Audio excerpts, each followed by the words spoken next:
Ruthlessly discarded and banished by a powerful duke, a destitute young orphan was handed the deed to a crumbling, worthless manor, just so he would never have to see her face again. He gleefully assumed the rotting ruins would be her grave. He had no idea this decaying wasteland secretly harbored a staggering hidden fortune, and he never suspected it concealed the exact weapon she needed to expose his family's darkest century-old secret, shatter their arrogant empire, and rewrite her destiny forever. Settle in, pour yourself something warm, and tell us in the comments where you are watching from, because this is a long story, and it deserves an unhurried hour. If you like tales of quiet women and the houses that saved them, subscribe before we begin, so the next one finds you.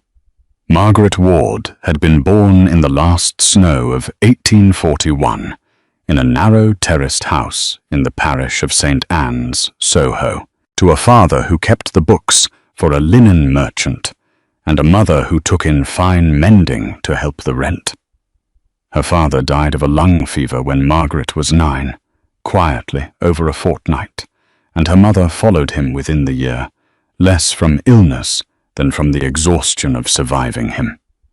There were no aunts to claim the child, no uncles to write, only a distant cousin of her mother's who had married into service at a great house in Kent, and who arranged, by a series of careful letters, for Margaret to be taken on as a still-room girl at the age of 10.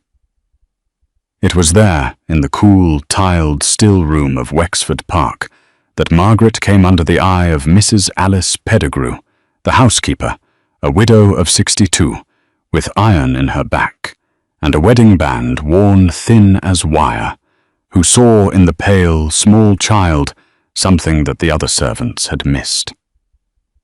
Mrs. Pettigrew taught her, over the next 12 years, everything a woman of no fortune might need to keep herself. How to render a beef bone into 3 days of stock. How to turn a collar so the wear did not show. How to keep an account book in double column. How to press linen with a flat iron heated on the range. How to distill rose water and lavender. How to poultice a burn. How to write a letter of business in a firm hand. And above all, how to look at a broken thing and see, before anything else, what part of it was still sound. She was a woman of few words and long silences, and she never once told Margaret she loved her. But she left her. When she died in the spring of 1863, the small, bone-handled needle case that had been in her family since her own mother's time, wrapped in a scrap of blue flannel, with a note that said only, "For Margaret, who will know what to do with it." Margaret was 21 when Mrs. Pettigrew was buried, and the needle case went into her pocket that day, and it had stayed there, or near to her, every day since. She had risen after that, by the quiet mechanism of usefulness, to the position of junior housekeeper at a house in Belgravia, belonging to a widowed cousin of the Duke of Alderwick, and it was in this household that she first came to the Duke's attention, though only as a name upon a list of servants, and later as a competent young woman who could be trusted to inventory a library or oversee a spring cleaning without supervision. She was neither pretty in the fashion of the season, nor plain enough to be dismissed, and she had a way of standing in a room as though she had measured it, which unsettled men accustomed to being the only ones taking measurements. The Duke's cousin died suddenly in the autumn of 1865 of an apoplexy at his desk, and his affairs, being tangled with the Duke's own, fell into the Duke's hands to settle. There were papers in the cousin's study that had no business being there. Letters, ledgers, a small locked dispatch box, and Margaret, who had been the one to lock the study on the night the cousin died, and who therefore held the key, was the one who saw them before anyone else. She did not read what was not hers to read, but she saw enough of the outsides of things to understand that the Duke would not want a housekeeper who had been alone with that room. And she went to bed that night knowing, with the calm clarity of a person who has already lost most of what she was going to lose, that she would not remain long in her post. The dismissal came a fortnight later, not by the Duke's own voice, but by a letter from his solicitor, offering her, in lieu of a character reference and any further wages, the deed to a property in Briar Ridge, in the county of Northumberland, described in the letter as a small manor house of some antiquity, currently untenanted, and requiring, the solicitor conceded, a degree of attention. She was to sign a paper releasing the Duke from all further obligation, and she was to be gone from the London house by the end of the week. She read the letter twice, folded it into thirds, and went upstairs to pack her trunk. And she took with her only what belonged to her, the needle case in her pocket. 3 dresses, a pair of stout boots, a copy of Mrs. Beeton that had been a gift from Mrs. Pettigrew, a small tin of savings amounting to £4.11, and the folded deed, which she placed at the bottom of the trunk beneath her mended grey cloak. She did not weep in her room that night, because she had learned by then that weeping did not warm a room or pay a coach fare. And she did not go to the Duke's house to protest the terms, because she had also learned that protest from a woman in her position was only another form of humiliation. She sat instead at the small desk by her window and wrote in her careful bookkeeper's hand a list of everything she would need to reach Northumberland. And she costed it out to the last penny. And when she had done, she blew out the candle and lay down in her clothes because the fire had gone out an hour before, and she had not been given more coal. In the morning she rose before the maids, washed in cold water from the ewer, dressed in her second-best dress, because the best was folded already at the bottom of the trunk, and went down to the servants' hall to take her breakfast at the end of the long table, as she had done every day for 2 years. The undercook set a bowl of porridge before her, without meeting her eye. And the 2 housemaids who had, only a week earlier, come to her for advice on the laundering of a lace collar, now spoke around her as if she were a piece of furniture already carried out. Word travelled quickly in a house of that kind, and the shape of her leaving had been decided somewhere above the green baize door, and had filtered down through the pantry and the scullery by the time the kettles were boiled. Margaret ate her porridge slowly, and drank her tea, and did not attempt conversation. And when she had finished, she carried her own bowl to the scullery, and rinsed it herself, which was a thing a junior housekeeper was not required to do. And she set it on the rack with the others, and dried her hands on her apron, and untied the apron, and folded it, and left it on the shelf where the clean aprons lived. The solicitor came at 11:00, a small, dry man in a black coat with a leather case under his arm, and he was shown into the morning room, and Margaret was sent for. He did not offer her a chair. He laid a single sheet of paper on the writing table, and turned it toward her and set the inkstand beside it. And he told her in the tone of a man reading a railway timetable that the paper released his grace from any and all further claim, financial or moral, arising from her period of employment in the household of his late cousin, and that upon her signature the deed to the Briar Ridge property would be considered fully conveyed. Margaret read the paper through once, from the heading to the seal, and she noted the phrase in full and final satisfaction of all obligations whatsoever. and she noted that her name had been spelled correctly, which was more courtesy than she had expected. She dipped the pen and signed Margaret Ward in the careful hand Mrs. Pettigrew had once corrected her upon when she had been 15, and inclined to loop her letters, and she blotted the ink and set the pen down and stepped back from the table. The solicitor gathered the paper into his case, gave her a small nod that acknowledged nothing beyond the transaction, and departed. Neither the Duke nor any member of his household came to see her out. A footman, she did not, carried her trunk down the area steps at 12:30, and set it on the pavement, and touched his hat, and went back inside, and the door closed behind him, and Margaret stood on the pavement of a square she had swept the front steps of 6 mornings a week for 2 years, with her trunk at her feet, and the folded deed inside it, and the needle case in her pocket.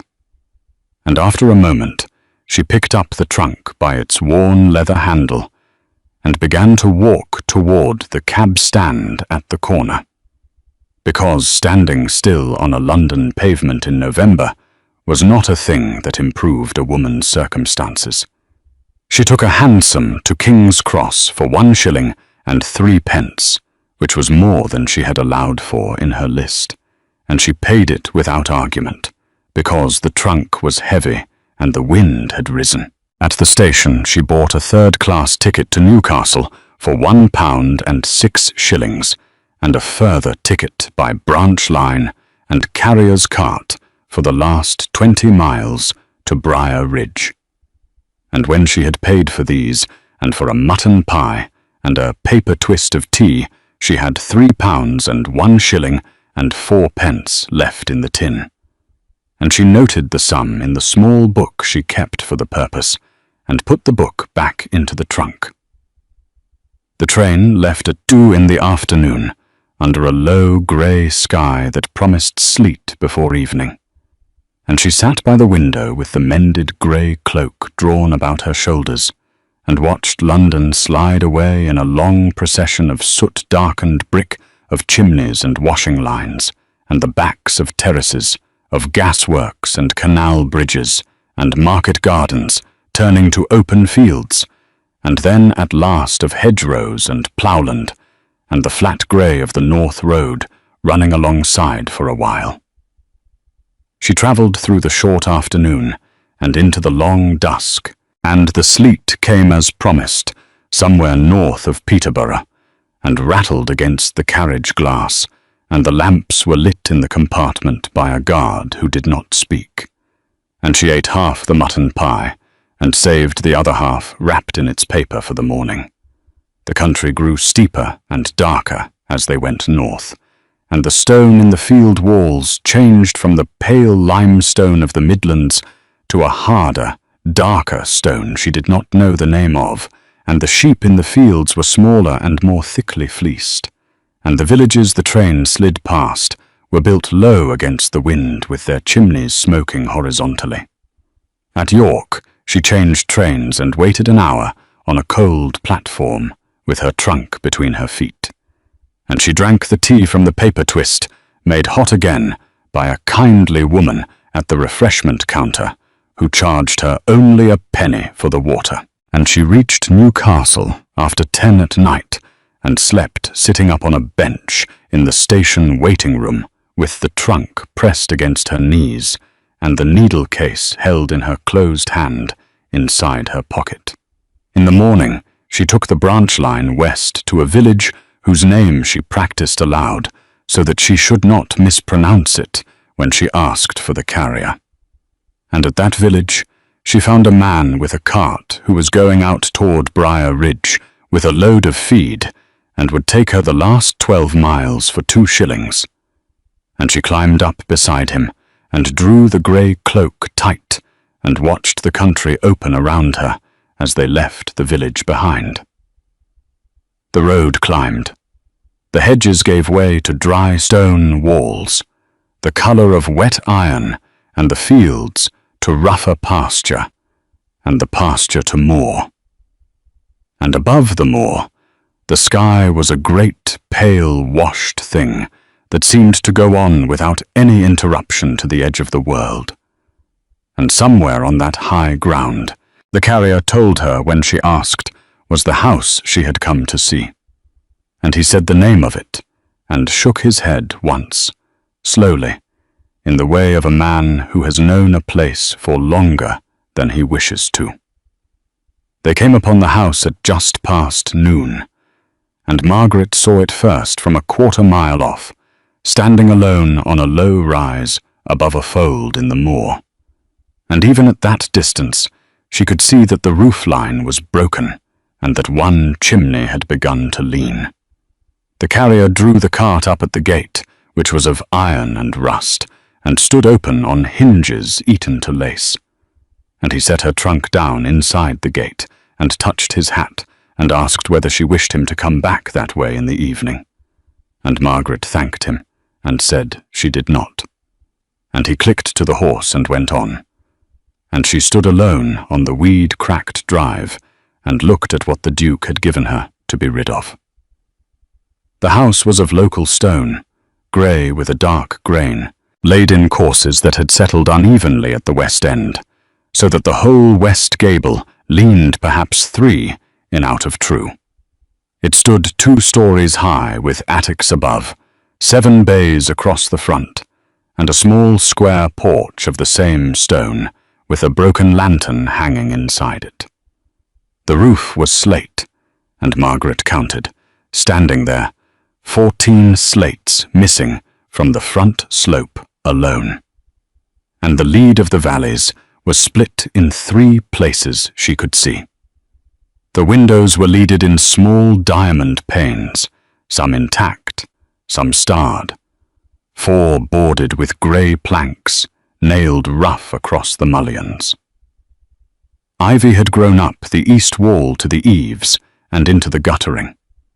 A rowan tree had taken root in the parapet above the porch, and stood 18 inches high, with its roots going down into the mortar. She lifted her trunk and carried it up the drive and set it on the porch flags, and she took from her pocket the great iron key the Duke's steward had sent north by post the week before, and she fitted it into the lock and turned it, and the door opened inward on hinges that groaned but held.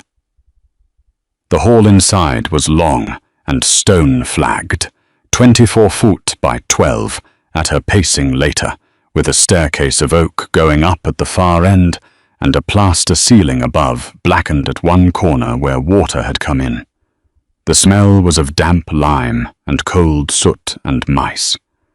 To the right lay a dining room with the shutters closed and a long table dusted grey. To the left, a parlour with a fireplace of veined marble, and a mantel from which one carved leaf had broken away and lay upon the hearth. Behind the stair was a passage to the kitchen, and the kitchen had a great range crusted with rust, and a scullery with a stone sink, and a copper still fixed to the wall. And beyond the scullery, a dairy floored with slate, cold as a well. She went through the house room by room that first afternoon in her cloak, because it was colder inside than out, and she wrote in her small book what she found. Cleven. Rooms usable with work, 4 with fallen ceilings, 1 wing at the north end, shut off behind a heavy panelled door that would not open to her key. The steward had mentioned that wing in a single line of his letter, closed these many years not fit, and she stood before that door in the failing light, and laid her hand flat upon it, and felt the panelling sound and dry beneath her palm. And she thought, not tonight, and turned back to the kitchen to lay a fire. She lived in the kitchen the first 3 weeks, sleeping on a straw pallet by the range, which she coaxed by degrees back into service, cleaning outward from that one warm room into the scullery, the dairy, the parlour, the hall. She swept, she scrubbed, she scourged the copper with sand and vinegar. She pulled ivy from the east window and glazed 2 panes with pieces of glass bought for a shilling from a builder in the village 3 miles off. She kept her accounts in the small book each night by candlelight, and every night before she slept. She took the bone-handled needle case from her pocket and set it up on the shelf above the range, and looked at it a moment, and then blew out the light. And on the 22nd morning, having no more excuse, and having warmed the house as far as she could without opening it, she took the crowbar the builder had lent her, and went to the panelled door of the north wing. The door was locked, and the key long lost, and Margaret worked the flat of the crowbar into the jamb, where the wood had shrunk, and levered gently, patiently, the way Mrs. Pettigrew had taught her to lift the lid of a warped chest without splitting it. And after some minutes, the lock plate gave, and the door swung inward into a corridor smelling of dust so old it had lost its damp. The corridor ran 20 foot to a single room at the end, and in that room, when she pushed the second door, she found a small chamber panelled in oak from floor to ceiling, a narrow bed frame without its mattress, a writing desk under a shrouded window, and a fireplace bricked up flush to the chimney breast with new brick that was not new, red brick faded pink, its mortar dry as chalk. She stood in the doorway with the candle in her hand, and understood that this was the thing. She fetched the crowbar and a bucket, and knelt at the hearth. The bricks had been laid, she saw, by a careful hand, but the mortar was old, and the courses came away one by one under steady pressure, and she worked without haste, setting each brick in the bucket so as not to break the hearthstone. Behind the 5th course, the crowbar met air. Behind the 7th, she could see, by candlelight, into the recess of an old fire opening, perhaps 4 feet wide and 3 feet deep, and set upon a slate slab within it were 3 things: a small oak box banded with iron, a leather wallet tied with tape, and wrapped in a scrap of blue silk gone almost grey with age, something small and hard. Margaret sat back on her heels in the dust of 100 years, and did not reach in at once. She wiped her hands on her apron. She fetched a clean cloth from the kitchen and spread it on the boards. Then, one at a time, she lifted the 3 things out and laid them on the cloth. The oak box was heavy for its size, and when she raised its lid, the candle showed her rows of gold sovereigns laid in tissue, and beneath the tissue more coins, and beneath those a small chamois bag, which, when she loosened its string, gave into her palm 4 rings and a pair of eardrops, set with garnets, and a plain gold locket with no picture inside it. She counted the sovereigns twice sitting on the floor, and made it 162, which was more money than she had held in her life. The leather wallet held 2 folded papers and a letter. The papers were a deed and a codicil, both under seal, and Margaret set those aside to read by daylight. But the letter was written on good rag paper, folded in 3, and she turned it to the candle and read, "To whoever finds this, and I hope with all my heart it will be a woman and a young one. My name is Isabel Hartwell, and I was born in the year 1543. And I have lived in this house since I was 17, and I am now 60, and past mending.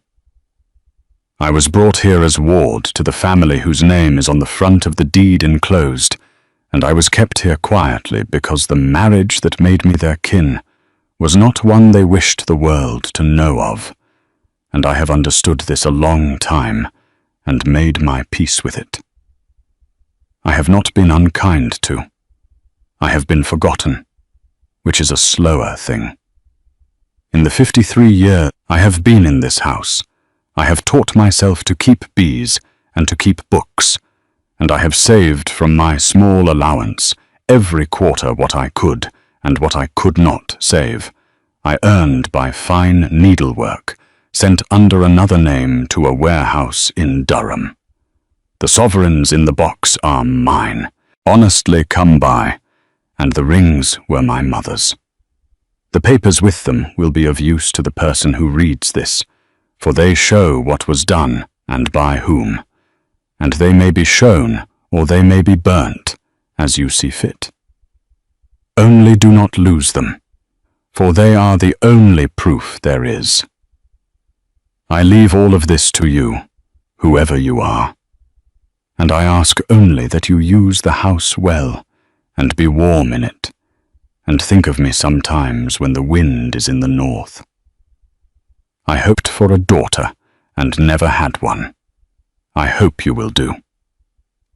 The letter was signed Isabel Hartwell, in a hand very like Margaret's own careful copying hand, and dated the 10th of March, 1803. Margaret read it through twice, and then set it down upon the cloth, and unwrapped the scrap of blue silk in her lap. Inside was a silver thimble, worn smooth at its crown by long use, and marked inside the rim with the initials I. H. Margaret held it in the palm of one hand, and with the other took the bone-handled needle case from her pocket, and set them side by side upon the cloth on the dusty floor of the north wing, and sat there a long time without moving, while the candle guttered and the wind went over the roof above her head. In the morning, she wrapped the sovereigns in a linen square, put them into the oak box, put the box beneath the loose flag in the scullery she had already marked in her mind for such a purpose, and set the flag down again and swept ash across it. The papers she folded into oilcloth and laid at the bottom of her trunk under the mended grey cloak, and the letter she folded smaller and kept in the pocket with the needle case. Then she walked the 3 miles into the village with 2 sovereigns changed into shillings, and began to spend carefully and in the right order. She went first to the builder who had lent her the crowbar, a man named John Redmayne, aged 51, a slater by trade, who kept his yard behind the smithy.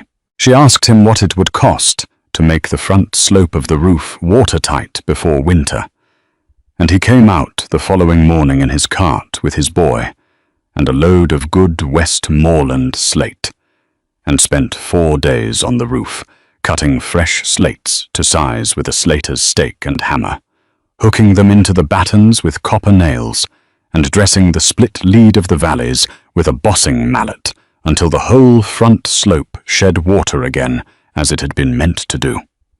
She paid him £7 and 4 shillings, and he shook her hand at the gate and told her the west gable would need underpinning before another winter, but would stand this one. Then came Annie Buick, aged 38, a widow who kept 3 cows on the common, and walked up from the village on a Tuesday with a stone jar of milk and a loaf of oat bread, and would not take payment. She said it was neighbourly, and left it at that, and came again the next Tuesday and the one after, and by the 4th Tuesday she was staying an hour to help Margaret scald the dairy and set the copper to rights. Then came old Thomas Iredale, aged 74, a retired estate carpenter who had worked at 3 great houses along the border, and had heard from Redmayne that the Briar Ridge house had a young woman in it repairing sash by sash. He arrived one grey morning with a bag of chisels and a plane wrapped in sacking, and mended the staircase treads, the parlour shutters, and the mantel in the parlour, carving a new leaf for the missing one from a scrap of walnut so cleanly that in 6 months no one could tell which leaf was his and which was old. Margaret filed the deed and the codicil with a solicitor in Hexham, a Mr. Nicholson, aged 60, who read the papers through twice without speaking, and then told her in a low, careful voice that these were documents of considerable interest, and that she should on no account allow them out of a strong-box again. And he drew up on her behalf a plain letter, setting out that she was in possession of the house by conveyance from his grace, and in possession of certain further papers relating to the earlier history of the property, and he lodged copies with a firm in Newcastle and with a firm in York, so that no fire and no visitor could unmake them. Through October and November, Margaret worked from before light until after it. She plastered the blackened corner of the hall ceiling with lime and hair from Redmayne's yard, whitewashed the kitchen and scullery, cleaned every flue with a bundle of holly on a long pole, glazed the 4 boarded windows with new leaded panes ordered from Newcastle at £1 a pound, cleared the ivy from the guttering, cut down the rowan from the parapet, and mortared the loosened stones back into place. She turned the small chamber at the end of the north wing into a bedroom for herself, and slept there from the first frost onward, under 3 blankets and the mended grey cloak with the silver thimble and the bone-handled needle case set together on the writing desk beside the bed. By December, the house was known in the village as Miss Ward's, and the road up to it had been walked often enough that the weeds no longer closed over the ruts. Margaret went down on a Saturday to the market with a basket of mended linen she had bought cheap at a sale and made saleable again with an evening's work, and sold every piece before noon, and came home with butter, salt, candles, and a length of blue stuff for a new apron. The following week, she took an order for the altar linen of the parish church from the vicar's wife, a Mrs. Halstead, aged 45, who paid her promptly and told 2 other households, and by the end of January, Margaret had steady needlework at fair prices from 4 houses along the valley. She kept bees in the spring, as Isabel Hartwell had done. Annie Buick brought her a swarm in a straw skep on a warm April morning, and Margaret set them in the south corner of the walled garden she had spent March clearing of nettle and bramble. And by June, there were 4 hives, and by August, honey enough to sell in the village at 8 pence the jar. Thomas Iredale mended the garden gate and would not be paid, and took instead a jar of honey and a slice of seed cake, and sat an hour on the porch bench he had also mended, telling Margaret the names of the fields visible from the rise, and who had farmed each one within his memory. People began to know her name without her giving it. The carrier who had brought her up from the village that first day, a man called Robert Pert, aged 46, took to stopping at the gate on his run to leave a parcel or a letter, and would drink a cup of tea in the kitchen if she offered, and would carry down her finished work to the coach for Newcastle without charging her more than the fair rate. On Sundays, she walked to the parish church and sat in a pew halfway down the north aisle, and Mrs. Halstead nodded to her at the door, and the vicar spoke her name in the greeting after service, as though it had always been spoken there. Small rituals formed. On the first Tuesday of each month, Annie came up with milk and stayed for dinner. On the last Saturday, Margaret took her needlework to the market. Every evening, she wrote in her small book the day's takings and outgoings. In the bookkeeper's hand, her father had first shown her when she was 7, and every evening before she blew out the candle, she set the thimble and the needle case side by side on the desk, and every morning she moved them into her pocket together, and the pocket of her apron grew a small worn shape from the 2 of them lying against her hip through the working day. On a still evening in the second autumn, Margaret sat on the porch bench Thomas Iredale had mended and looked down the drive toward the gate.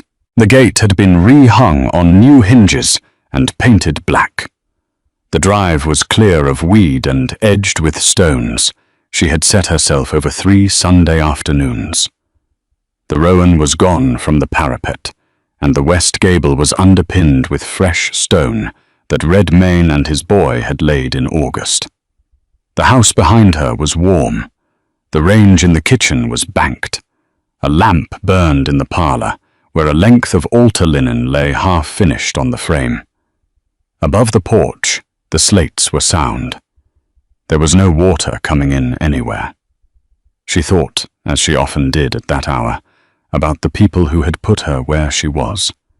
She thought of her father, who had shown her how to rule a column and set a figure square inside it, and of her mother, who had taught her to set a fine stitch by lamplight. She thought of Mrs. Alice Pettigrew, who had never once said she loved her, and had left her a bone-handled needle case in a scrap of blue flannel with a note about knowing what to do with it.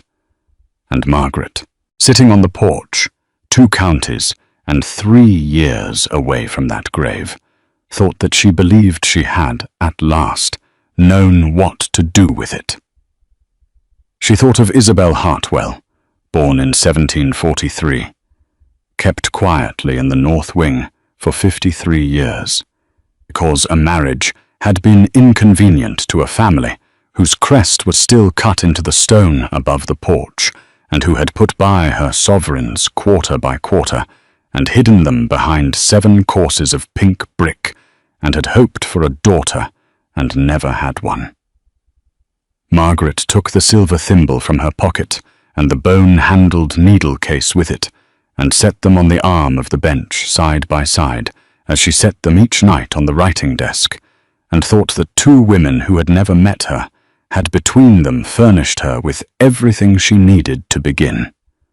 She thought of the Duke who had signed the deed to be rid of her, and of the solicitor who had spelled her name correctly, and turned the paper toward her, without offering her a chair. Mr. Nicholson in Hexham had written her twice in the past year, to say that certain inquiries had been made after the papers lodged in Newcastle and York, and that no further action had followed, and that in his professional view no further action would.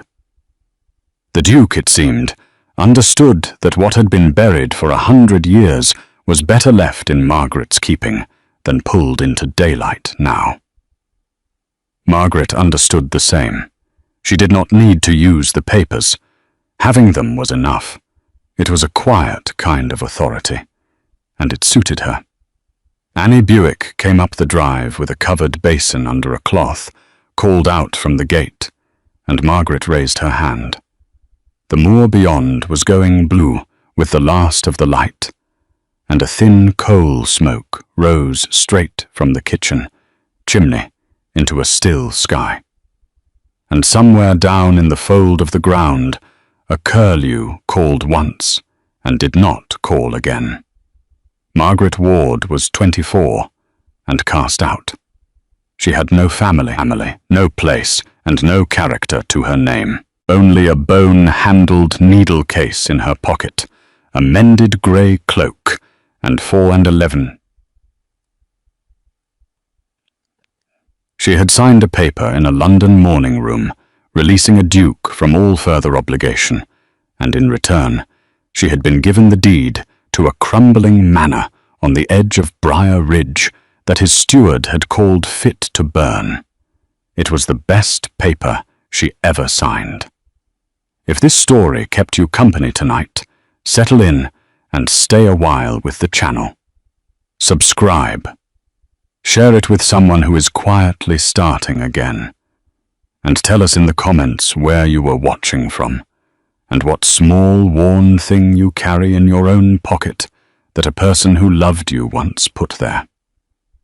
And when you think of Margaret, sitting on her porch bench with a silver thimble and a bone-handled needle case laid side by side on the arm of it, ask yourself this: what has come into your life, looking like a burden that time and patient work might yet turn into a home?